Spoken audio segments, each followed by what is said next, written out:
नित्यानन्देश्वर परमशिवसमारम्भाम् नित्यानन्देश्वरि पराशक्तिमध्यमाम् अस्मदाचार्यपर्यन्ताम् वन्दे गुरुपरम्पराम्.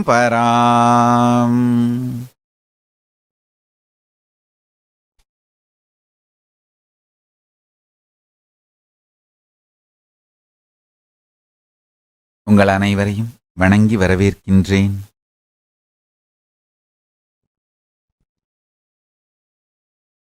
பராசக்தி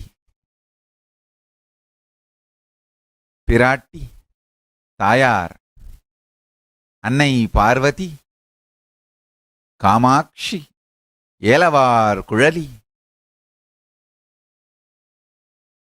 உண்ணாமுலையாள், அபீதகுசாம்பிகை, காமகோட்டி பிராட்டி, மூல பிரகிருதி, பிரம்மாண்ட யோனி, ஜகஜனனி, பரமேஸ்வரி, பூமியில் உயிரின் உயிர்ப்பு மலர்ந்திட கச்சியம்பதி ஏகி தன்னுடைய மார்புச் சூட்டினாலே தழுவக் குழைந்த நாதர் தன்னுடைய உடல் சூட்டினாலேயே இந்த உயிரின் உயிர்ப்பை முழுமையாக மலரச் செய்கின்ற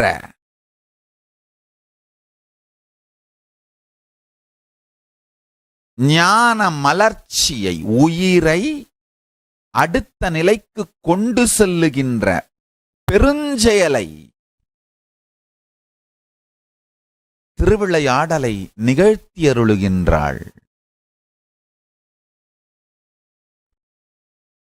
ஆழ்ந்து கேளுங்கள். எவ்வாறு இந்த திருவிளையாடலை பெருமாட்டி பிராட்டி தாயார் நிகழ்த்துகின்றாள் என்பதை நீங்கள் புரிந்து கொண்டால் மொத்த ஆதிசைவத்தினுடைய பலனையும் நீங்கள் அடைந்து விடலாம். திருக்கைலாயத்தின்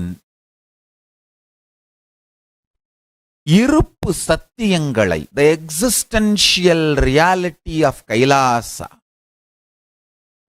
கைலாயத்தின் மிக உயர்ந்த இருப்பு சத்தியங்களை பூலோகத்தில் நாம் எல்லோரும் அனுபவித்திட, ருசித்திட, வாழ்ந்திட, ரசித்திட, இன்புற்று இருந்திட பெருமாட்டி பரமசிவ பரம்பொருளின் உயிரின் உயிர்ப்பை பூமிக்குள் செலுத்துகின்றாள். பூமியில் அதை தானே வந்து தாங்கி நின்று பாதுகாத்து மலரச் செய்கின்றாள். இந்த மொத்த அறிவியலையும் பெருமானே தன் திருவாய் மலர்ந்து ஆகமங்களாக அருளுகின்றார்.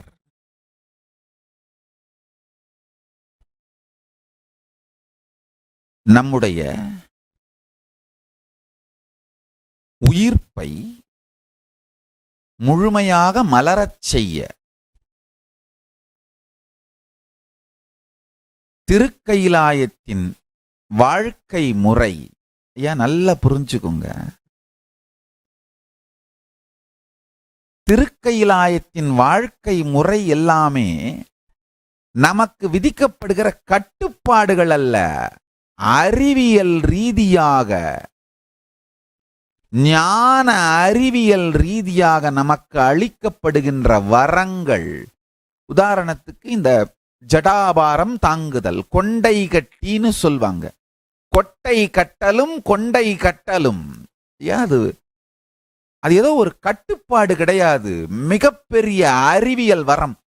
தலையிலே ஜடாபாரமாக எவ்வளவு பாரத்தை அதிகமாக சுமக்க பழகுகிறீர்களோ அந்த அளவுக்கு உங்களுடைய உயிர் நிலை, உணர்வு நிலை உச்சந்தலை சகசிராரத்திலேயே நின்றிருந்து உங்கள் குண்டலினி சக்தி மேலும் மேலும் மேலும் மேல் நோக்கி பொங்கி எழுந்து கைலாய சக்தி மலர்ச்சியிலேயே இருப்பீர்கள். உணர்வு மேல் நோக்கி செல்ல செல்ல உயிர் சக்தி மேல் நோக்கி செல்லும், குண்டலினி மேல் நோக்கி செல்லும்.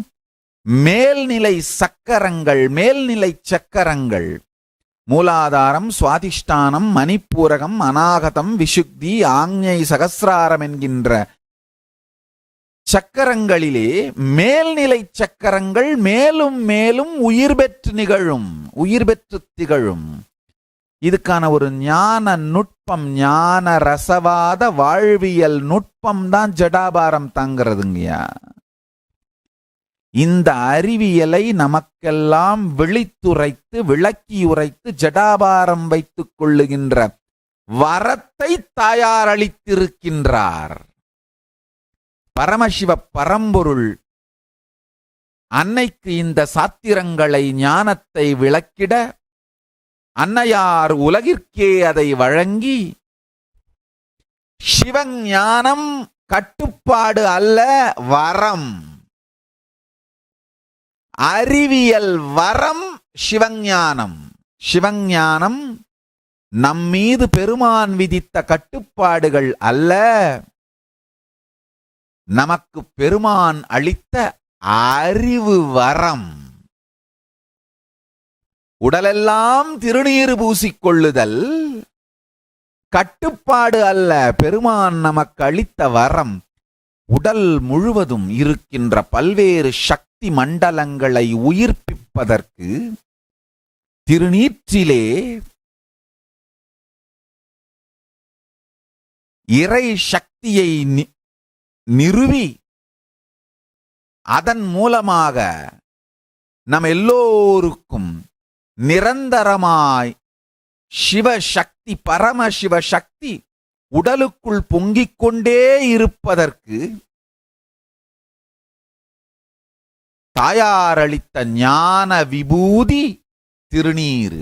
ஆழ்ந்து புரிந்து கொள்ளுங்கள். சைவத்தின் சரியாபாதமான ஒவ்வொரு வாழ்க்கை முறைக்கும் ஆயிரக்கணக்கான காரணங்கள் உண்டு. சரியாபாதத்தை விலக்கிவிட்டு வெறும் யோகபாதத்தை மட்டும் நான் பரப்புவேனானால் இன்டர்நேஷனலா இந்த யோகா வேணும்னு நினைக்கிற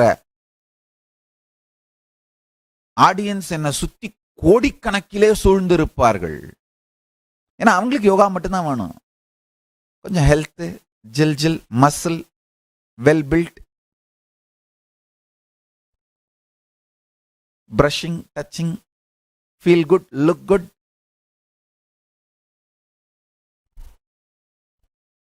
யோகாவை மட்டும் நாம் பேசியிருந்தேன், அதை மட்டும் கான்சென்ட்ரேட் பண்ணியிருந்தேன்னா 1000 கோடிகள், $1 trillion சம்பாரிச்சிருக்கலாம். ஆழ்ந்து புரிந்து கொள்ளுங்கள். அதே மாதிரி வெறும் என்லைட்டன்மெண்ட் சயின்ஸ், ஞானபாதத்தை மட்டும், பவர் மேனிஃபெஸ்டேஷனை மட்டும் பேசியிருந்தேன்னா அது இன்னும் எத்தனை 1000 கோடிகளோ கணக்கே இல்லாமல் சம்பாதித்திருக்கலாம். இல்ல வெறும் கிரியை, பூஜை, ஹோமம், யாகம், இதை செய் இது கிடைக்கும், அதை மட்டும் பண்ணியிருந்தோம்னா அது இன்னும் எத்தனையோ 1000 கோடிகள்.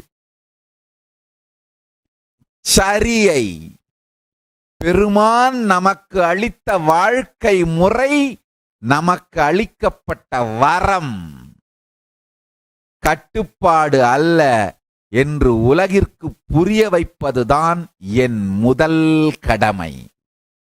அதனாலதான் என்னுடைய வாழ்க்கையில எத்துணை சங்கடங்கள், எதிர்ப்புகள், நான் ஃபேஸ் பண்ற எல்லா எதிர்ப்புமே பாத்தீங்கன்னா இந்த சரியாபாதத்தை, பெருமான் அளித்த ஆதிசைவ வாழ்க்கை முறையை காம்ப்ரமைஸ் பண்ணிக்காம எடுத்துட்டு போய் கொடுக்கறதுக்கு நாம் பண்ற முயற்சியினாலதான் என் மேல எல்லா விதமான தாக்குதல்களும், எதிர்ப்பும், வெறுப்பும், இன்டர்னலோ எக்ஸ்டர்னலோ, சங்கத்துக்கு வெளியிலிருந்தோ சங்கத்துக்கு உள்ளிருந்தோ என் மேல தாக்கப்படுற எல்லா தாக்குதல்கள், எல்லா வெறுப்புகளுக்கும் ஒரே காரணம், பெருமான் அருளிய ஆதி சைவ வாழ்க்கை முறையான சரியா பாதத்துல நான் காம்ப்ரமைஸ் பண்ணிக்காம இன்டெகிரிட்டியோட நேர்மையோடு பெருமானின் வாழ்க்கை முறைக்கு நான் நேர்மையோடு மெய்மையோடு இருப்பது தாங்கய்யா.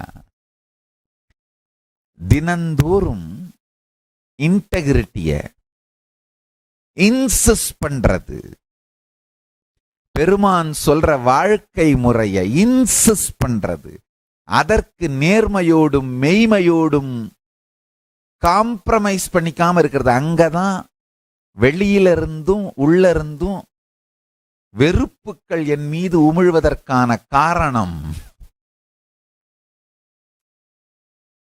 கிரியைகள், சடங்குகள் ப்ராடக்டா மாத்திரலாம், யோகம் ப்ராடக்டா மாத்திரலாம், ஞானபாதம் பவர் மேனிஃபெஸ்டேஷன் ப்ராடக்டா மாத்திரலாம்.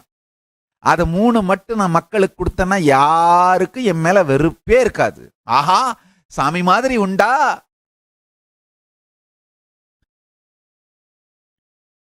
இந்து மத விரோதிகளுக்கும் இந்து மத துரோகிகளுக்கும், விரோதிகள்னா இந்து மதமே பிடிக்காது, இந்து மதத்தையே அழிக்கணும்னு நினைக்கிற விரோதிகள், இந்து மத துரோகிகள்னா இதுல இருக்கிற முக்கியமான விஷயங்களை மட்டும் திருடிட்டு இந்து மதத்தினுடைய சாரத்தை உயிரோட வைக்க கூடாதுன்னு நினைக்கிறார். பழத்தை திருடி விட்டு வேரை அழிக்க நினைக்கின்ற துரோகிகள். இந்த 2 பேருக்குமே, விரோதிகளுக்கும் துரோகிகளுக்கும் என் மேல வெறுப்பு வர்றதுக்கு காரணமே இந்த ஆதி சைவத்தினுடைய மூலமான சரியாபாதமான வாழ்க்கை முறையை காம்ப்ரமைஸ் பண்ணாம மெய்மையோடு நேர்மையோடு நான் உயிரோட வச்சிருக்கிறதுக்கான என்னுடைய முயற்சி தான்.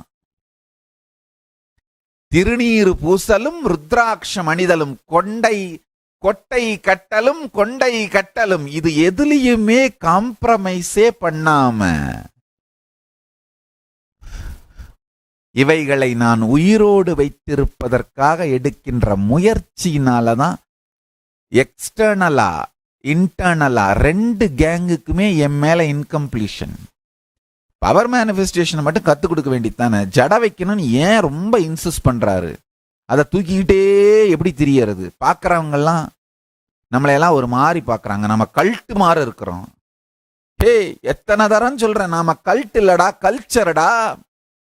கொண்டை கட்டும் பழக்கம் நேற்று நான் கண்டுபிடிக்கவில்லை. பராசக்தி தாயார் பூமிக்கு வந்த அன்றில் இருந்து கொண்டை கட்டும் பழக்கமும் கொட்டை கட்டும் பழக்கமும் நமக்கு இருக்கின்றது. நேத்து வந்த லைஃப் ஸ்டைல் தாண்டா கல்ட்டு. நேற்று இன்று நாளை என்கின்ற காலமே பிறப்பதற்கு முந்தி பூமிக்கு வந்த லைஃப் ஸ்டைலடா அதிசயம். இதுவாடா கல்ட்டு, இது கல்ச்சரடா. உயிரை உயிர்ப்பித்து உடலுக்குள் கல்ச்சர் பண்ணும் பொழுதே பெருமாட்டி உருவாக்கி வைத்த கல்ச்சர்டா. கல்தோன்றி மந்தோன்றா காலத்து முந்தோன்றிய மூத்த குடி கலாச்சாரமடா ஆதி சைவம். மதுரைக்கு பக்கத்துல கீழடியில அகழ்வாராய்ச்சியில எந்த சிலையும் கிடைக்கல, அதனால அது இந்து கலாச்சாரம் இல்லைன்னு ஊர் அமைப்பே காமிகாகமத்தின் முறைப்படி அமைக்கப்பட்டிருக்கின்றது. கல்தோன்றி மந்தோன்றா காலத்து முந்தோன்றிய மூத்த குடி. மாணிக்கவேல் முதலியார்னு வாழ்ந்த ஒரு பெரிய தமிழாராய்ச்சி வித்வான், தருமபுரம் ஆதீனத்தினுடைய வெளியீடான ஞானசம்பந்தம் மாத இதழிலே 50 ஆண்டுகளுக்கு முன்பாகவே அவர் எழுதிய ஒரு திருக்குறளை பற்றிய விளக்க நூலை பற்றி ஒரு விளம்பரம் இருக்கின்றது. அந்த நூலை தேடி ஆழ்ந்து புரட்டி பார்த்தேன். அந்த காலத்திலேயே மிக தெளிவாக ஆராய்ந்து திருவள்ளுவப் பெருந்தகை குறைந்தபட்சம் 5000 ஆண்டுகளுக்கு முந்தி வாழ்ந்தவர் என்றும், தொண்டை மண்டல ஆதிசைவ வேளாளர் என்றும் பல்வேறு விதமான ஆராய்ச்சிகளோடு திருக்குறள் சைவ நூல் என்பதை மிக தெளிவாக நிரூபித்திருக்கின்றார். சிவஞானமான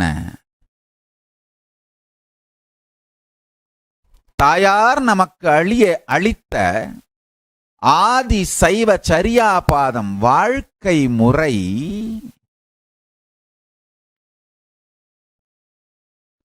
நமக்கெல்லாம் அளிக்கப்பட்ட ஞான அறிவியல் வரம். சரியாபாதமான இந்த வாழ்க்கை முறை ஞான அறிவியல் வரம். நேத்து சத்சங்கத்துல சொல்லியிருந்தேன், இந்த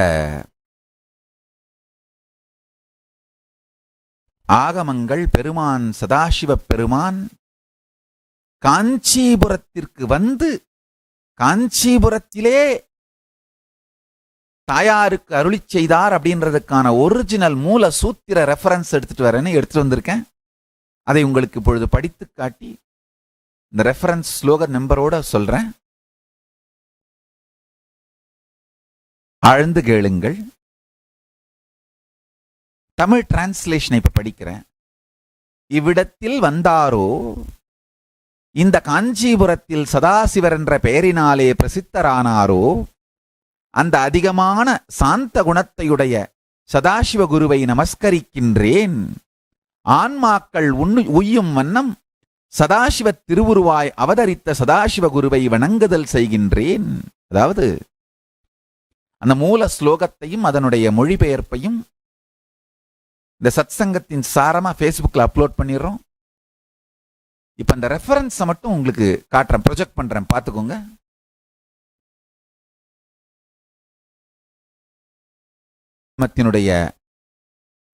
நான் சொன்ன அந்த மூல ஸ்லோகம், அதாவது பெருமானே நேரடியாக காஞ்சிபுரத்திற்கு வந்து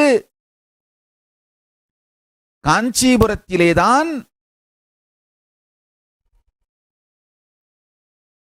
அன்னை காமாட்சிக்கு இந்த ஆகமங்களை உபதேசித்து அருளினார் அப்படின்றதுக்கான மூல ஸ்லோகம் சாட்சி. இவைகள் எல்லாவற்றின் மூலமாகவும் நான் உங்களுக்கு சொல்ல விரும்புவது என்னன்னா,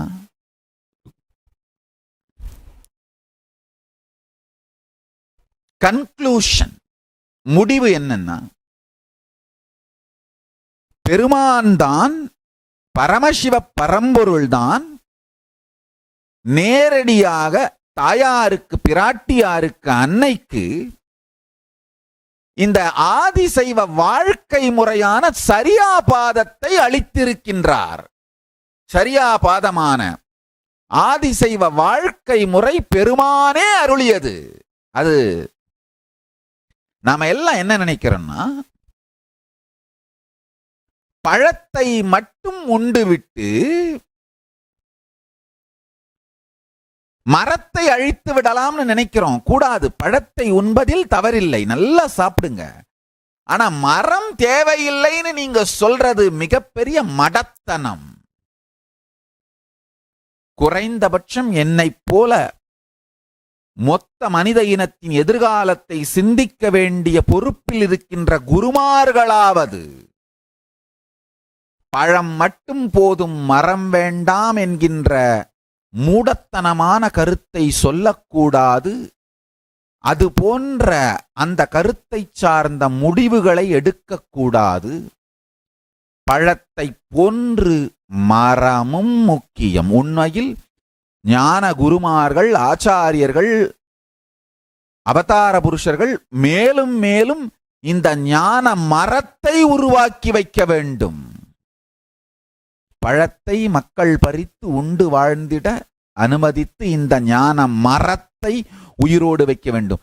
நான் கட்டுகின்ற ஒவ்வொரு ஆதீனமும், ஆசிரமமும், ஆலயமும், பாதுகா மந்திர்களும், மையங்களும், பரமசிவசேனா சாக்காகளும், ஒவ்வொரு கைலாசமுமே இந்த மரத்தை உயிரோடு வைத்திருப்பதற்கான என் முயற்சி.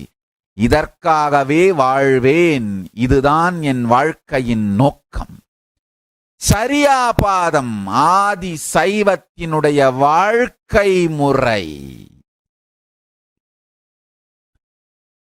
சக்தி வெளிப்பாடு செய்து மூன்றாவது கண் சக்திகளையும் மற்ற சக்திகளையும் வெளிப்படுத்தி நம் வாழ்க்கையையும் மற்றவர்கள் வாழ்க்கையையும் மேம்படுத்திக் கொள்வது எந்த அளவிற்கு முக்கியமோ அந்த அளவிற்கு கொண்டை கட்டலும் கொட்டை கட்டலும் முக்கியம். ஆதிசைவ வேளாளர்களுக்கு கொண்டைகட்டி முதலியார் என்றும் கொட்டைகட்டி முதலியார் என்றும் பெயர்கள் உண்டு. 228, 29, 30 தொண்டைமண்டல ஆதீனத்து சன்னிதானங்களை சொல்லுகின்றேன்.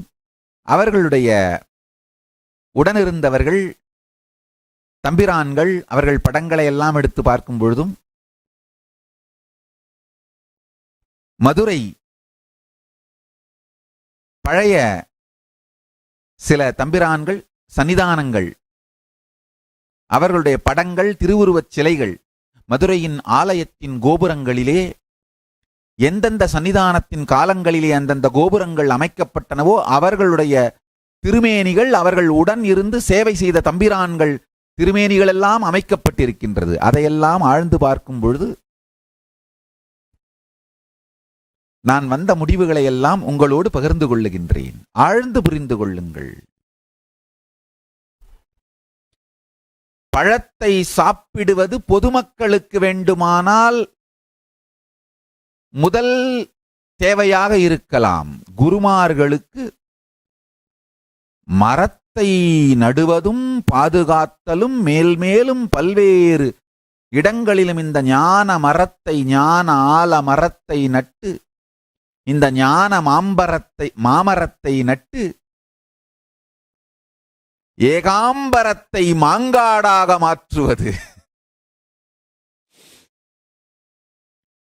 அதுதான் குருமார்களுக்கு முதல் தேவை. First priority for the ஆச்சாரியாஸ். அவதார புருஷர்களுக்கும் பரமாச்சாரியார்களுக்கும் குருமகா சன்னிதானங்களுக்கும் ஆன முதல் செயல் ஃபர்ஸ்ட் ப்ரையாரிட்டி இந்த சரியாபாதமான பெருமாட்டி தாயார் பூவுலகிற்கு கொண்டு வந்த இந்த வாழ்க்கை முறையை காம்ப்ரமைஸ் பண்ணிக்காம வாழுகின்ற ஜீவன் முக்த சூழல் இயலை என்லைட்டன் சிவிலைசேஷனை கைலாயத்தை பூமியிலே உருவாக்கி வைப்பதுதான் நம் முதல் கடமை. நன்றாக புரிந்து கொள்ளுங்கள். இந்த கைலாய சூழலியல் இந்த கைலாஸ் சிவிலைசேஷனை பூமியில உருவாக்கி வச்சிட்டோம்னா போதும். ஆயிரக்கணக்கான குருமார்களை அது தானாகவே உருவாக்கி கொண்டிருக்கும். அந்த திருவண்ணாமலை கைலாச சூழலியல் ஞான சூழலியல் அண்ணாமலையானுடைய என்லைட்டன் சிவிலைசேஷன் ஸ்பிரிச்சுவல் இன்குபேட்டர் திரும்ப திரும்ப திரும்ப நினைக்கும் பொழுதெல்லாம் நெஞ்சம் கரைந்து கண்கள் கரைந்து நான் பிறந்து வளர்ந்த போது அங்கிருந்த சூழல் ஏன் நான் இந்த வாழ்க்கை முறை இந்த சூழலை ரொம்ப முக்கியமா சொல்றேன்னு தெரிஞ்சுக்கோங்க. சில பேர் கேட்கறது உண்டு, திருவண்ணாமலையில் இருந்த மக்களுக்கெல்லாம் என்ன போட்டி பொறாம சண்டை சச்சரவே இல்லையா? இப்போ ஆதீனத்துல நம்ம ஆதீனம் கைலாசத்துக்குள்ள இருக்கவங்களுக்குள்ளேயே நடுவில் சண்டை இல்லையா, போட்டி இல்லையா, பொறாமை இல்லையா, பாலிடிக்ஸ் இல்லையான்னு நல்லா புரிஞ்சுக்கோங்க ஐயா. சிறு சிறு தகிடத்தும் சிறு சிறு இன்கம்ப்ளீஷன்ஸ் வேற, மொத்த வாழ்க்கையோட போக்கு வேற. திருவண்ணாமலையில் இருந்த மக்களுக்கு சின்ன சின்ன இன்கம்ப்ளீஷன்ஸ் இல்லாமல் இருந்ததுன்னு நான் சொல்லல. என்னுடைய பாட்டிக்கும் என்னுடைய தாயாருக்கும் மாமியார் மருமகள் பிணக்கு இல்லாம இருந்ததுன்னு நான் சொல்லல. ஆனா என் பாட்டியாராகட்டும் என் தாயாராகட்டும் காமன் கோல், அந்த ஞான சூழலியலை உயிரோடு வைப்பதுன்றது வரும்பொழுது காம்ப்ரமைஸே பண்ணிக்கிட்டது இல்ல. ஒரு ஆன்மீக விரதமோ சடங்கோ அல்லது ஆலயத்தின் சேவையோ இது வரும்பொழுது ரெண்டு பேரும் ஒன்னா இணைஞ்சு அதை செஞ்சு முடிக்கிறத நான் பார்க்கும்போது, என்னடா இதுகளுக்குள்ள வர்ற சண்டைய நம்பப்படாதுன்னு நான் அப்பதான் புரிஞ்சுக்கிட்டேன். இந்த ரெண்டு பொம்பளைங்களுக்கு நடுவுல வர்ற சண்டைய நம்பினா நாம வீணா போயிருவோம்டா, நம்ம லூஸ் ஆயிருவோம்டா அப்படின்னு அப்பத்தான் எனக்கு புரிஞ்சுது. நன்றாக புரிந்து கொள்ளுங்கள். இந்த சின்ன சின்ன இன்கம்ப்ளீஷன்ஸ், அவ என்ன பார்த்து சிரிக்கல, நான் சொன்னதை செய்யல, நான் அவ்வளவு வேலை செஞ்சேன், எனக்கு இம்பார்ட்டன்ஸே கொடுக்கல, எனக்கு என்னைய சந்தேகப்பட்டாங்க, இது எல்லாமே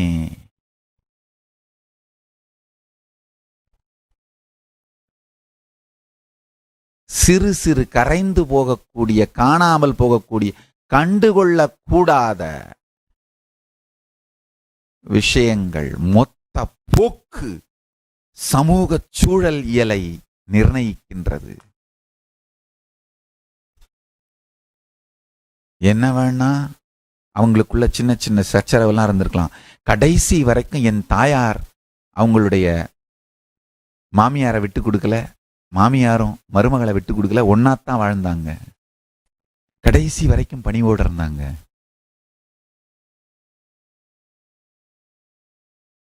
என் தாயார் எந்த அளவுக்கு நல்ல மருமகளாக இருந்தாலோ அந்த அளவுக்கு என் தாயாருக்கு மருமகள்கள் கிடைப்பது சாத்தியமே இல்லை. ஏன்னா அடுத்த ஜெனரேஷனுக்குள்ள அந்த ஞான சூழல் இயல் என்கின்ற பொது காரணத்திற்குள் பங்கத்தை விளைத்து விட்டார்கள் படுபாவிகள். நன்றாக புரிந்து கொள்ளுங்கள். 100 ஆண்டுகளுக்கு முன்பாக பவர் மேனிஃபெஸ்டேஷன் லைஃப் ஸ்டைலா இருந்து இன்னைக்கு அது லைஃப் ஸ்டைலா இல்லாம போனதுக்கு காரணம் வெறும் இனிஷியேஷன் இல்லாம போனது மட்டும், தீட்சை இல்லாமல் போனது மட்டுமல்ல, நீங்கள் சாதாரணமானவை என்று நினைத்துக் கொள்ளுகின்ற கொண்டை கட்டி பழக்கங்கள் எல்லாம் அழிந்து போனது. ஐயா, இது சாதாரண பழக்கம்னா ஒரு ஜாதிக்கான பெயராகவே கொண்டை கட்டி முதலியார் கொட்டை கட்டி முதலியார்னு வைப்பாங்களா? இதெல்லாம் சாதாரணமான பழக்கம் இல்லைங்கய்யா.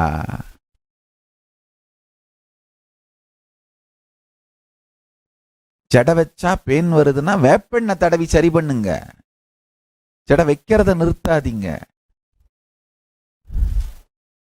கொட்டை கட்டினா பாக்குறவன் ஒரு மாதிரி பாக்குறான்னா அவனுக்கு புரிய வைக்க முயற்சி பண்ணுங்க, கட்டுறத நிறுத்தாதீங்க. கொண்டை கட்டலும் கொட்டை கட்டலும் இனத்தின் அடையாளமான பெயருக்குள்ளேயே சொருகி வைக்கப்பட்டிருக்கின்றது. கொண்டை கட்டி முதலியார் கொட்டை கட்டி முதலியார்னு. அப்படின்னா இந்த சரியா பாதமான வாழ்க்கை முறை எந்த அளவிற்கு முக்கியமானது?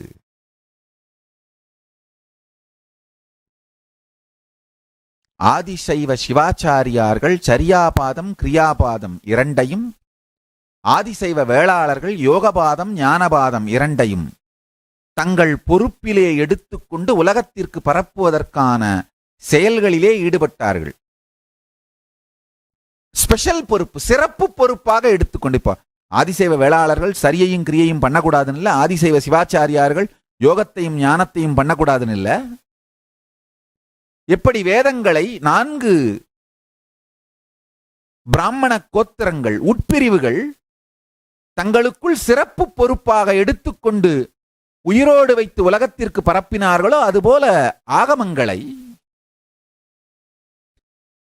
ஆதிசைவ சிவாச்சாரியார்களும் வேளாளர்களும் ஆதிசைவ வேளாளர்களும் தங்களுக்குள் சிறப்பு பொறுப்பாக எடுத்துக்கொண்டு உலகத்திற்கெல்லாம் பரப்பினார்கள். இவர்கள் இருவருமே ஒரே இனம், 2 உட்பிரிவுகள்.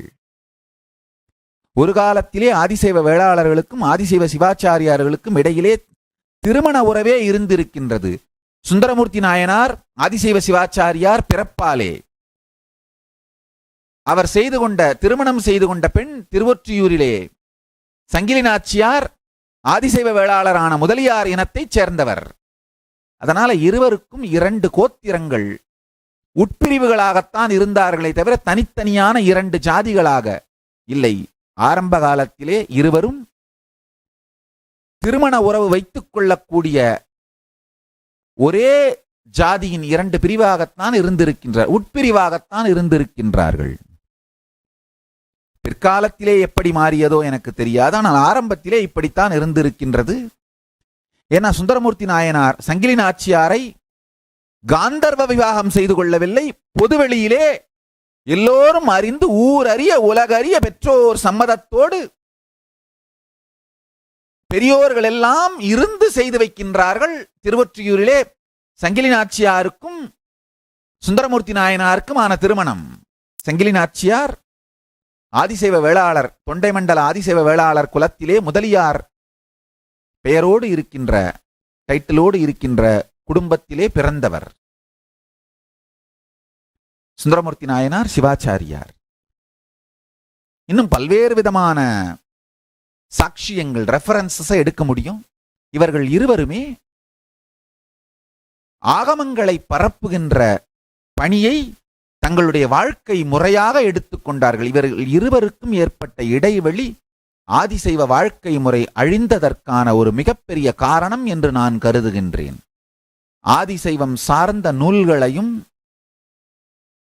100 ஆண்டுகளுக்கு முன்பாக கூட இந்த ஆதிசைவம் எவ்வாறு தழைத்து ஓங்கி வளர்ந்து இருக்கின்றது, ஏன் இந்த மிகப்பெரிய வீழ்ச்சி நிகழ்ந்தது என்று நான் ஆராயும் பொழுது நான் அறிந்த சில செய்திகளை வைத்து நான் எடுத்த முடிவுகள், கன்க்ளூஷன்ஸ் ஐ அரைவ்ட். எனக்கு புரிந்த புரிவின் சாரம் இதுதான். இந்த இருவரும் ஆதிசைவ வேளாளர்களும் ஆதிசைவ சிவாச்சாரியார்களும் பல்வேறு காரணங்களுக்காக இடைவெளியை ஏற்படுத்தி கொண்டு தங்களுடைய பொறுப்புகளின் சிறு சிறு பிணக்குகளின் காரணமாக தங்களுடைய பொறுப்புகளை நிறைவேற்றாமல் போனதும், இவர்கள் இருவருக்கும் இடையிலே சதி செய்து பிளவை ஏற்படுத்தியதும், இந்த 2 பிரிவுகளுக்கும் இடையிலே திருமண உறவுகளை உடைத்து அவர்கள் இருவருடைய கொள்கை நோக்கங்கள் இவைகளை அவர்கள் முழுமையாக நிறைவேற்றாமல் அகங்கார பிணக்குகளை, நீ பெரியவனா நான் பெரியவனா என்கின்ற பிணக்குகளை எல்லாம் ஏற்படுத்தி அதன் காரணமாக மொத்த குறிக்கோளையுமே மறந்துவிட்ட, மறக்கடிக்கச் செய்யப்பட்ட சமூக தாக்குதல் ஒரு காரணம்னு நினைக்கிறேன். சரியா பாதத்தையும் கிரியா பாதத்தையும் ஆதிசைவ சிவாச்சாரியார்களும், ஞானபாதத்தையும் யோகபாதத்தையும் ஆதிசைவ வேளாளர்களும் தங்கள் பொறுப்பை மறவாது முன்னெடுத்துச் சென்றிருந்தால் ஆதிசைவத்திற்கு இந்த அளவுக்கு இழுக்கு வந்திருக்காது. ஆதிசைவத்தை உயிரோடு வைத்திருப்பதற்கான குருமகா சன்னிதானங்களையும் ருத்ரகன்னிகைகளையும் அளிக்க வேண்டிய பொறுப்பு ஆதிசைவ வேளாளர்கள் குடும்பத்திற்கு உண்டு. ஆதிசைவ வேளாளர்கள் குடும்பங்களிலே ஒரு ஆணையாவது சன்னிதானமாக மாற்றுவதற்கு சந்நியாச பயிற்சிக்கும், ஒரு பெண்ணையாவது ஆலயத்தை நிர்வகிக்கும் ருத்ரகன்னிகைகள் பயிற்சிக்கும் அனுப்ப வேண்டியது ஆதிசைவ வேளாளர்கள் குடும்பத்தின் பொறுப்பு. சமூக பொறுப்புன்னு நம்ம எல்லாருக்கும் சிலது இருக்குங்கய்யா. தனிமனித பொறுப்பு, தன் குடும்பத்திற்கு நாம் செய்ய வேண்டிய பொறுப்பு, சமூகத்திற்கு செய்ய வேண்டிய பொறுப்பு. எப்படி ஆதிசைவ சிவாச்சாரியார்களில் ஆலயத்தை பூஜைகளை முறையாக நடத்தி பட்டம் என்று சொல்வார்கள், முறையான எல்லாவிதமான தீட்சைகளும் பெற்று ஆலயத்தினுடைய தலைமை சிவாச்சாரியாராக இருந்து, குருவாக இருந்து ஆலயத்தை நடத்தக்கூடிய பட்டம், இளவரசு பட்டம் என்கின்ற பொறுப்புகளை தாங்கக்கூடிய சிவாச்சாரியார்களை உருவாக்குவதற்கு குடும்பத்திலிருந்து குழந்தைகளை அளிக்க வேண்டுமோ, ஆதிசைவ குலத்து பெண்மணிகள் ஆலயங்களின் நிர்வாகம் மற்றும் நடைமுறைகளில் ஈடுபாடு செலுத்த வேண்டுமோ அதே போல ஆதிசைவ வேளாளர்கள் குலத்தவர்களும் சன்னிதானங்களாக எதிர்காலத்தில் பட்டத்தில் அமர்ந்து ஆதீனங்களை நிகழ்த்துவதற்கு தங்கள் இனத்து குழந்தைகளை, ஆண்களை தம்பிரான்கள் பயிற்சிக்கும், பெண்களை ருத்ரகன்னிகைகள் பயிற்சிக்கும் அனுப்ப வேண்டியது சமூக கடமை. சமூக கடமையை மறக்கும் பொழுது நாம் இந்த உயிரோடு வைக்க வேண்டிய ஞான ஆல மரத்தை மறந்து விடுகின்றோம். ஞான ஆல மரம், இந்த ஞான ஏகாம்பரம், ஞான அம்பரமும் ஞான ஆலமரமும் உயிரோடு வைக்கப்பட்டால் மட்டும்தான் திருக்கையிலாய வாழ்க்கை முறை, இந்த ஞான சூழலியல் உயிரோடு வைக்கப்பட்டால் மட்டும்தான் இந்த ஞான பழங்கள் பழுத்து கொண்டே இருக்கும். பவர் மேனிஃபெஸ்டேஷன், சக்தி வெளிப்பாடுங்கிறது இந்த ஆதி சைவம்ங்கிற ஞான ஆலமரத்திலே, ஞான மாமரத்திலே பழுத்த பழம். அதை ருசிப்பது முக்கியம். ஆனால் அந்த ஞான ஆலமரத்தின் வேர் இந்த சரியாபாதம் வாழ்க்கை முறை. அந்த வாழ்க்கை முறையையும் அந்த சூழலியலையும் உயிரோடு வைப்பது அதைவிட முக்கியம். ஆலயங்களை நடத்துவதும் ஆதீனங்களை நடத்துவதும் இந்த ஞானபாதத்தை, யோகபாதத்தை, கிரியாபாதத்தை, சரியாபாதத்தை அறிவு தெளிவோடு மக்களுக்கு புரிய வைப்பதும், இதை வாழ்க்கை முறையாக மாற்றுவதும் நம்முடைய உயிர் கடமை, உயிர் பொறுப்பு. நன்றாக புரிந்து கொள்ளுங்கள். பிராட்டியார் தாயார் பராசக்தி காஞ்சிபுரம் ஏகி உருவாக்கி வைத்த காஞ்சி சர்வஞபீடம் எனும் கைலாய சூழலியல் மீண்டும் மலர வைக்க வேண்டியதுதான் என் முதற்கடமை.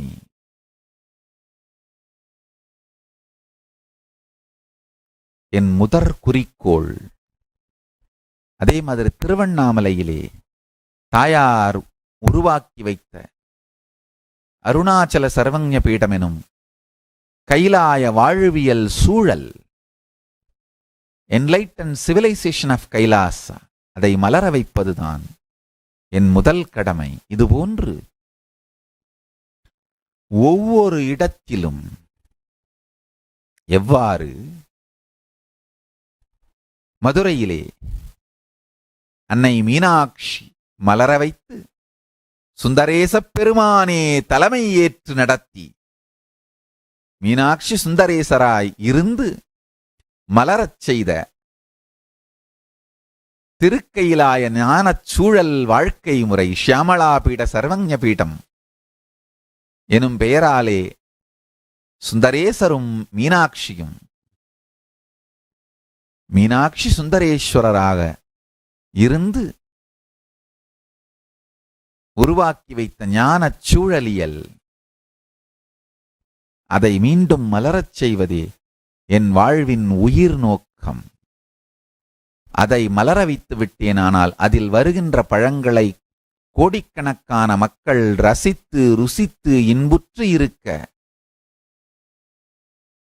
என்றென்றும் சிவஞானம் உலகமெல்லாம் பரவ, பரம சிவஞானம் உலகமெல்லாம் பரவ. திருவண்ணாமலையில இந்த திருக்கையிலாய ஞானச் சூழலை, ஜீவன் முக்த ஞானச் சூழலை உயிரோடு வைத்திருந்த அந்த ஒவ்வொரு நபர்கள், சொன்ன ஒரு குறைந்தபட்சம் 50 பேராவது அந்த உயர்ந்த நிலையிலே, சில 1000 பேராவது அந்த வாழ்க்கை முறையை வாழ்ந்து கொண்டிருந்த மொத்த ஊருமே அந்த நோக்கத்தை நோக்கித்தான் சென்று கொண்டிருக்கும், இயங்கிக் கொண்டிருக்கும். சில ஆயிரம் பேராவது இன்டென்ஸா தலைமை பொறுப்பெடுத்ததை நடத்துவார்கள். சில 100 பேர் பழுத்த பழமாக, பரமசிவன் ஞானத்திலே பழுத்த பழமாக இருந்தார்கள். அவர்கள் ஒவ்வொருவருடைய தியாகம், கோவில் பொறுப்பு இருக்கிறது என்பதற்காக வெளியூருக்கு வேலைக்கு கூட செல்ல மாட்டார்கள். வறுமையில் இருந்தாலும் திருவண்ணாமலையிலேயே இருந்து கோயில் பொறுப்பை நடத்துவார்களே தவிர வேறு வேலைக்கு செல்ல மாட்டார்கள். என்ன தியாகம்! ஒவ்வொரு சாதாரண நடுத்தர மக்கள், நடுத்தர குடும்பத்தில் கூட அண்ணாமலையான் அவர்கள் வாழ்க்கையின் பொறுப்பு. ஐயோ, எப்படியாவது அந்த திருவண்ணாமலை மீண்டும் உயிர்ப்பித்து விடாதா, உயிரோடு வந்து விடாதா? பாண்டுரங்கனாரும் கனகம்மாளும், இசக்கி சுவாமிகளும் குப்பம்மாளும், ரகுபதி யோகியும், நாராயண சுவாமி தாத்தாவும், 2 நாராயண சுவாமி தாத்தா இருந்தாங்க. ஒருத்தர் திருமஞ்சன கோபுரத்துக்கு உள்பக்கமாக தெற்கு கட்டை கோபுரத்திலே அமர்ந்திருப்பார், அவர் மௌன சுவாமி. இன்னொரு நாராயண சுவாமி தாத்தா திருமஞ்சன கோபுரத்துக்கு வெளியிலே ஒரு விநாயகர் கோவில் இருக்கும், சற்று தள்ளி அந்த விநாயகர் கோயிலே உட்கார்ந்திருப்பார். அவர் இந்த பவர் மேனிஃபெஸ்டேஷன் பண்ற, ஞானாஞ்சனம் செய்து கண்ணாடியில பவர் மேனிஃபெஸ்டேஷன் பண்ற. இப்ப நீங்கெல்லாம் பண்றீங்க, இந்த கிருஷ்ண சிலையில் ஞானாஞ்சனம் தடவி பவர் மேனிஃபெஸ்டேஷன், இதெல்லாம் உயிரோடு வைத்திருந்து எனக்கு கொடுத்த குருநாதர், ஞான குருநாதர். சும்மா ஹை டெஃபினேஷன் டிவி மாதிரி காட்டுவாரு. நான் கண்ணால் பார்த்திருக்கிறேன். போலீஸ் ஸ்டேஷன்ல இருந்து எல்லாம், எல்லா நிலை அரசு அதிகாரிகள், காவல் நிலையத்து அதிகாரிகளும் அவர் முன்னாடி லைனா கைய கட்டி உட்கார்ந்துருப்பாங்க. சாமி, அந்த ஊர்ல ஜமீன் வீட்டுல தங்க நகையெல்லாம் திருடு போயிருச்சு சாமி, திருடன் எங்க இருக்கான்னு பார்த்து சொல்லுங்க, நாங்க தேடிட்டு இருக்கிறோம். அவர் நல்ல நல்ல மனிதர், ரொம்ப எளிமையான மனிதர் நாராயண சுவாமி தாத்தா. டேய் வெத்தலை கொண்டாடா, நான் பக்கத்துல உட்காந்துருப்பேன், உடனே ஓடணும் வெத்தலை வாங்கிட்டு வர்றதுக்கு. டேய் வெள்ளை வெத்தலையா வாங்கிட்டு வாடா, மெல்றதுக்கு நல்லா இருக்கணும்.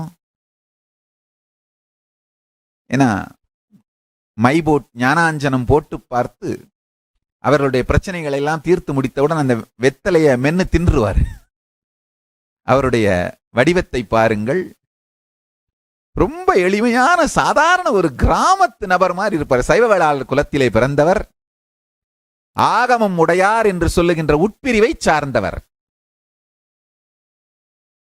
இன்னும் பெரிய பார்க்கறதுக்கு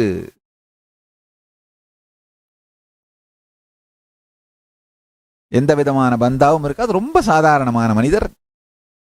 அந்த மாதிரிதான் தெரிவார். ஆகமம் உடையார் அப்படின்னு சொல்கிற உட்பிரிவு அகமுடைய வேளாளர்னு சொல்லுவாங்க. ஆகமம் உடையார் தான் அகமுடையார்னு மாறியது. இந்த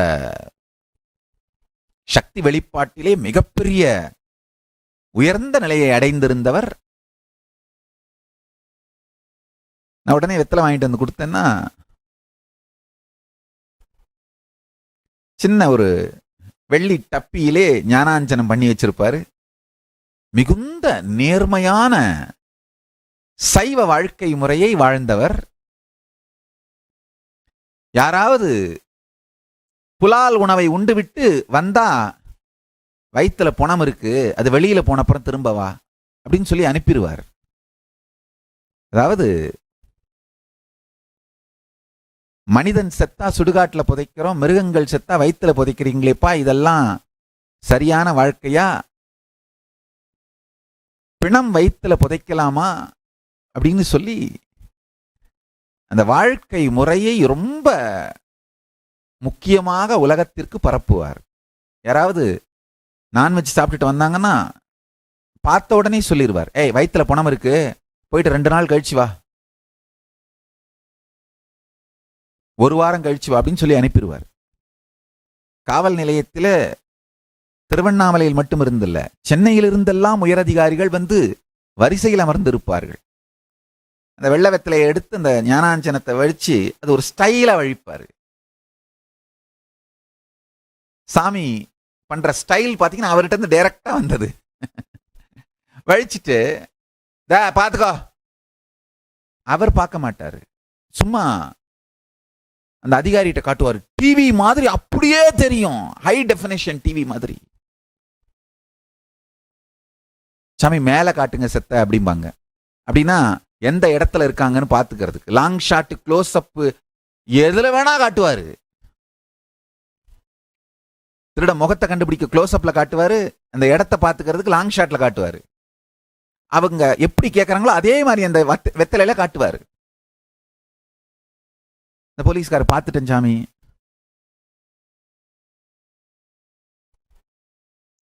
சரி போ அப்படின்ட்டு வெத்தலையை மடைச்சி வாயில போட்டு மென்றுவாரு.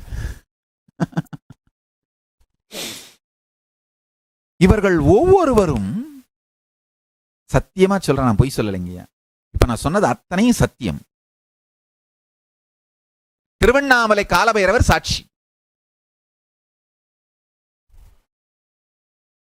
நான் இப்ப சொன்ன எல்லாத்துக்கும் திருவண்ணாமலை காலபைரவர் சாட்சி. ஐயனே,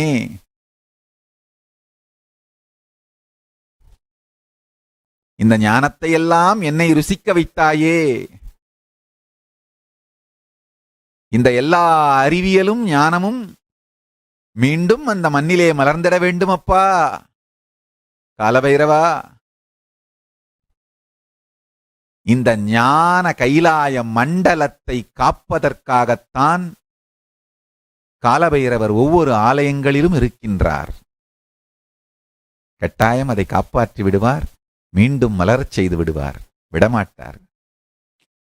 இந்த ஞான கைலாய மண்டலம், இந்த கைலாய ஞான மண்டலம் உயிரோடு இருப்பதற்காகத்தான் இன்னமும் இந்த பூமியே உயிரோடு இருக்கின்றது.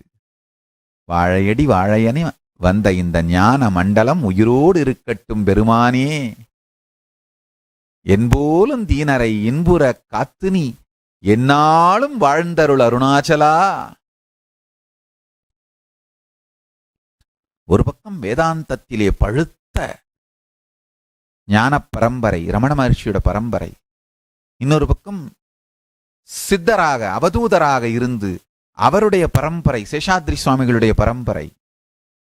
ஒரு பக்கம் பக்தியிலே பழுத்த ஞானப்பழமான ராம்சுரத்குமாருடைய பரம்பரை, அவருடைய ஞானச் சூழல் மண்டலம், அந்த அவருடைய டிசைபிள்ஸ், அவங்க எனர்ஜி ஃபீல்டு. இன்னொரு பக்கம் இந்த பவர் மேனிஃபெஸ்டேஷன், சக்தி விளையாட்டுகளிலே மலர்ந்து கிடந்த நாராயண சுவாமி, இவருடைய மண்டலம். இன்னொன்னு மௌனத்திலேயே அமர்ந்திருந்து சாநித்திய மாத்திரத்தலாலேயே மக்களுக்கு நிராகார சம்யமம் மற்றும் பல்வேறு விதமான ஞான அறிவியலை தந்த மௌனசுவாமி.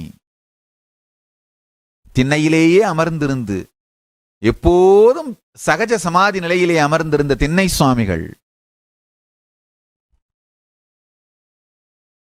சுத்தாத்வைதத்தை, எளிமையான சைவ சித்தாந்த வாழ்க்கை முறையை, ஆதிசைவ வாழ்க்கை முறையை நல்ல கிரகஸ்தராக தான் வாழ்ந்து தன்னை சுற்றி இருக்கும் அத்துணை பேருக்கும் தன்னுடைய இடைவிடாத உழைப்பினாலே சொல்லிக்கொண்டே இருந்த பாண்டுரங்கனார் எளிய தமிழிலே ரமண மகர்ஷியின் அக்ஷரமண மாலைக்கு தமிழாலே உரை எழுதி தன்னை நாடி வந்த அன்பர்களுக்கெல்லாம் எளிமையாக சொல்லிக் கொடுத்து கொண்டிருந்த கனகம்மாள்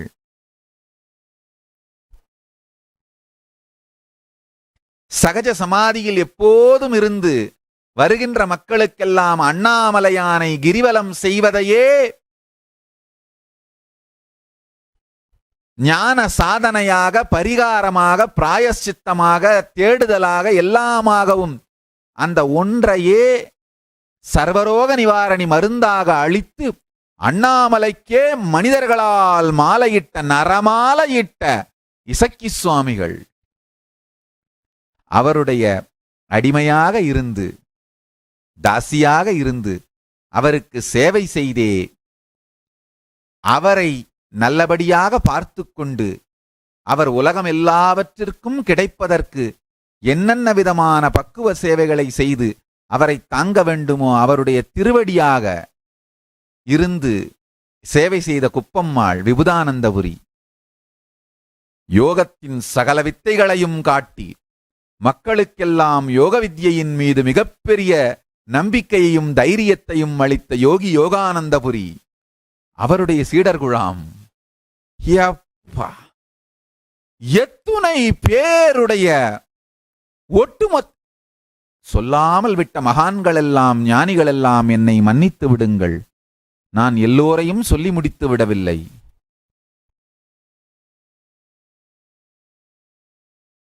எத்துணை பேர்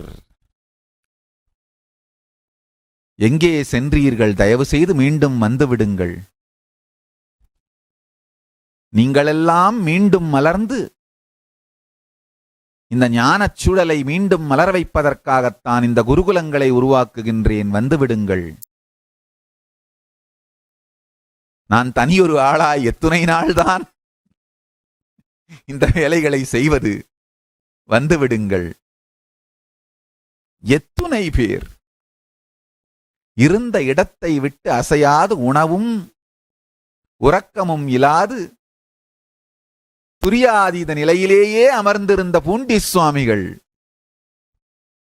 ஞான மண்டலம், திருக்கைலாய ஞான மண்டலம்.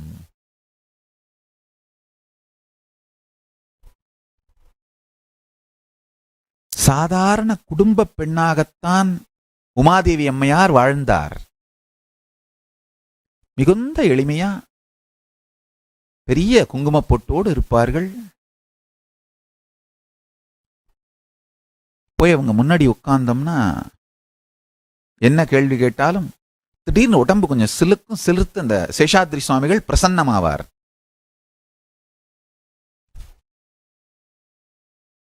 அப்படியே பாடி லாங்குவேஜ், வெர்பல் லாங்குவேஜ் எல்லாம் மாறி போகும்.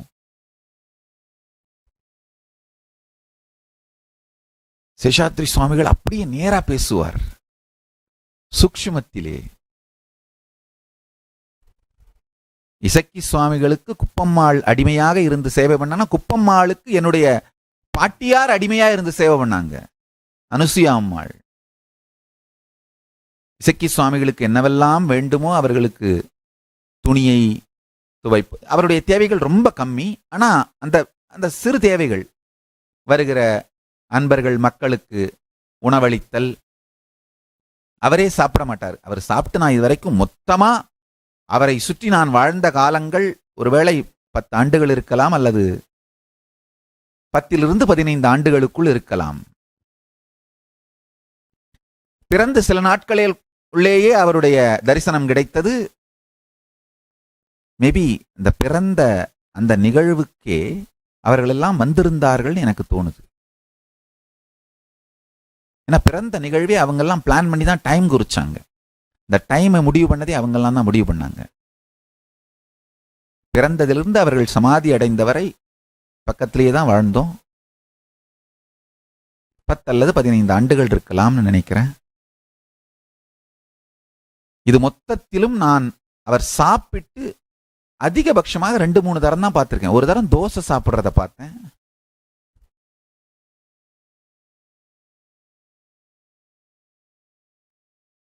ஒரு சாதாரண இந்த மண்ணால் செய்யப்பட்ட தட்டு, சட்டி மாதிரி இருக்கிற மண்ணால் செய்யப்பட்ட ஒரு தட்டு, அதுல தோசை வச்சு, நாங்க திருவண்ணாமலையில் மல்லாகட்டன்னு சொல்லுவோம், கிரவுண்ட் நட், அதுல செஞ்ச சட்னி. ஒரு 2 வாய் சாப்பிட்டுட்டு ஒரு வாய் எடுத்து, சாப்பிட்றியா கண்ணு அப்படின்னாரு என்ன. நானும் வாயை நீட்டினேன், வாயை திறந்தேன், வாயில வச்சாரு. இன்னமும் அந்த தோசை மல்லாட்ட சட்னி என்னுடைய ஃபேவரட். அது காரணம் இதுதான், அவர் கையாலே ஊட்டியதனாலே.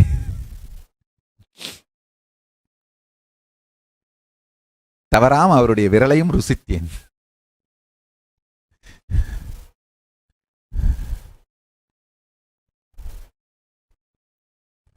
கொஞ்சம் அழுத்தி கடிச்சிட்டேன். அவர் சிரிச்சுக்கிட்டே இன்னொரு வாய் எடுத்து வச்சார். ஒரு தரம் ஒரு கத்தி வச்சு மாம்பழத்தை நறுக்கி ஒரு துண்டு எடுத்து கொடுத்தாரு. அது கையில் கொடுத்தாரு, வாங்கி சாப்பிட்டேன். 2வது தரம் கையில் கொடுக்க வந்தாரு. நான் வேணும்னே என்ன பண்ண, கையை மண்ணில் வச்சுட்டேன், தரையில் வச்சுட்டேன். உடனே அவர் ஐய கையெல்லாம் மண் ஆயிடுச்சு, வாயை காட்டுன்னு நேராக வாயை காட்டி வச்சுட்டாரு. என்னுடைய பிளான் அதுதான், கையில் மண்ணா இருந்தால் கையில் கொடுக்க மாட்டார் அப்படின்னு. இவங்க ஒவ்வொருவருமே ஒரு ஞான மண்டலம். திருக்கைலாயத்தின் வாழ்வியல் முறையிலே இவர்கள் மக்களுக்கு ஏற்படுத்தின கான்பிடன்ஸ். பஞ்சமுகத்திலே ரொம்ப சாதாரணமா வெறும் ஒத்தை கௌபீனத்தோடு அமர்ந்திருப்பார். சில நேரங்களில் அதுவும் இருக்காது. அமர்ந்திருந்து வருகிற மக்களுக்கெல்லாம் அவர் கொடுக்கின்ற ஒரே தீர்வு, பேசக்கூட மாட்டார். ஒரு சின்ன கருங்கல்லாலான பலகை, அதுக்கப்புறம் கரும்பலகையே வச்சிருந்தாரு. ஒரு கரி அல்லது சாக்கு துண்டுல நம்பர் மட்டும் தான் போடுவார், 108 நாள்னு. அப்படின்னா அந்த வந்த நபர் அவருடைய பிரச்சனை தீர்றதுக்கு 108 நாள் கிரிவலம் பண்ணணும், அவ்வளவுதான். மக்கள் அவர் சொல்லி பிரச்சனைகள் தீர்ந்ததனால் கிரிவலம் சுற்ற துவங்கி மலையை சுற்றி மனிதர்களாலேயே மாலை அமைத்தது போல் இருக்கும். இப்ப பௌர்ணமிக்கு மலை சுத்துற மாதிரி தினந்தோறும் மலைக்கு நரமாலை போட்ட இசக்கி சுவாமி, அண்ணாமலைக்கு மனிதர்களால் மாலையிட்ட நரமாலையிட்ட இசக்கி சுவாமிகள். நினைக்கவே நெஞ்சு கரைந்து கண்கள் கரைய வைக்கும் ஞான நேர்மை கொண்ட உத்தமர்கள். சமூக ரீதியாக, மத ரீதியாக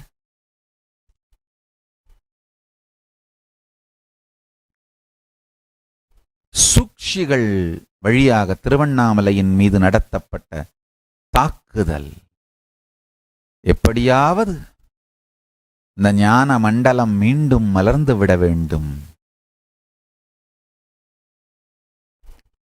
இதுபோன்று சில 100 சித்தர்களாவது மீண்டும் அந்த பூமியில் வாழ்ந்து மக்களுக்கு இந்த கைலாயத்தின் ஞானச் சூழலியல் மீது மிகுந்த நம்பிக்கையையும் நேர்மையையும் மெய்மையையும் தர வேண்டும், தைரியத்தை வழங்க வேண்டும். இன்றைய சத்சங்கத்தின் சாரம், ஆதிசைவ வாழ்க்கை முறையே வேர், சக்தி வெளிப்பாடுகள் பழம், வாழ்க்கை முறை வேர்.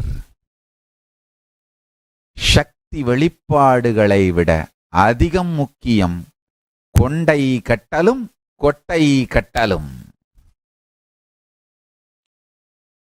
இன்றிலிருந்து நிராகார சம்யமம், காயகல்ப யோகத்திற்கு உங்களை தயார்படுத்துவதற்காக நிராகார சம்யமம் துவங்குகிறது. நானும் உங்களோடு நிராகார சம்யமம் இருக்கப் போகின்றேன். உலகம் முழுக்க நிராகார சம்யமம் இருக்க விரும்பும் அன்பர்கள் இன்றிலிருந்து துவங்கலாம். காயகல்ப யோகத்திற்கு வர விரும்பும் அன்பர்கள் பதிவு செய்து கொள்ளலாம். இது 21 மாதங்கள் இலவச தியான முகாம். தியான முகாம்னு சொல்றதை விட ஆழமான வாழ்க்கை ஜீவன் முக்த தன்மையை மலர வைக்கும், ஜீவசமாதி அடைகின்ற, சுரூப சமாதி அடைகின்ற அறிவியல். வாருங்கள்.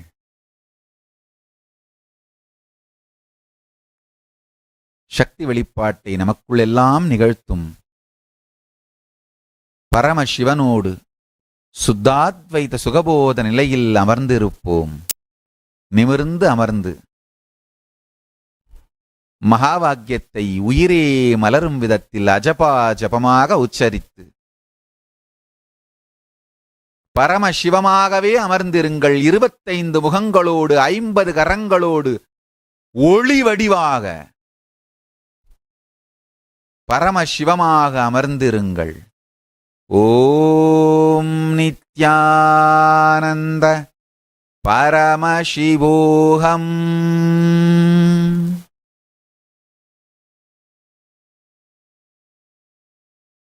25 திருமுகங்களோடு 50 திருக்கரங்களோடு தாயார் மடியில் அமர்ந்திருக்க,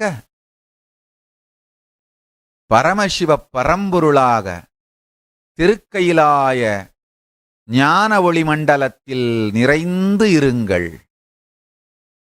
ஓம் நித்யானந்த பரமசிவோகம்.